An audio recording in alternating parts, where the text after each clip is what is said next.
2 गावठी पिस्तुले व 6 जिवंत काडतुसे जप्त. शिरूर पोलिसांची कारवाई. शिरूर पोलीस स्टेशनच्या पथकाने 2 दिवसात केलेल्या कारवाईत अवैध गावठी पिस्तूल बाळगणाऱ्या 3 आरोपींना अटक केली असून 2 गावठी पिस्तुले, 6 जिवंत काडतुसे, 1 फोर्ड फिगो कार आणि 1 पल्सर मोटारसायकल असा एकूण 3,45,500 रुपयांचा मुद्देमाल जप्त करण्यात आला आहे.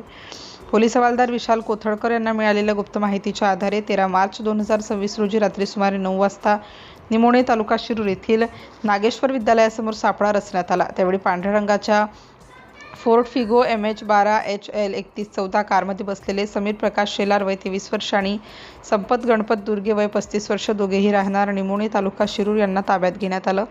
तपासणी दरम्यान कारच्या हँडब्रेक खाली एक गावठी बनावटीचे पिस्तूल आणि त्याच्या मॅगझिनमध्ये एक जिवंत काडतूस आढळून आलं. या प्रकरणी शिरूर पोलीस ठाण्यात गुन्हा दाखल करण्यात आला असून पुढील तपास पोलीस उपनिरीक्षक गोविंद खटिंग करीत आहेत.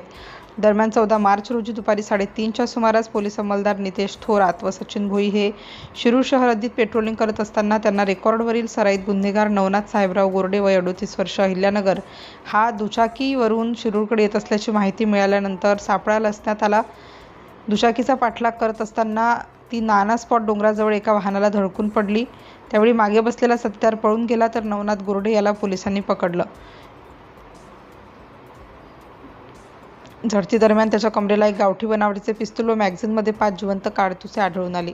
दोन्ही कारवायांमध्ये 2 गावठी पिस्तुले, 6 जिवंत काडतुसे, 1 फोर्ड फिगो कार व 1 पल्सर मोटारसायकल असा एकूण 3,45,500 रुपयांचा मुद्देमाल जप्त करण्यात आला. 3 आरोपींना अटक करण्यात आली असून त्यांना न्यायालयात हजर केलं असता पोलीस कोठडी सुनावण्यात आली आहे. ही कारवाई पोलीस अधीक्षक संदीप सिंह गिल, अप्पर पोलीस अधीक्षक रमेश चोपडे, उपविभागीय पोलीस अधिकारी प्रशांत ढोले व पोलीस निरीक्षक संदेश केंजळे यांच्या मार्गदर्शनाखाली शिरूर पोलीस ठाण्याच्या पथकाने केली आहे.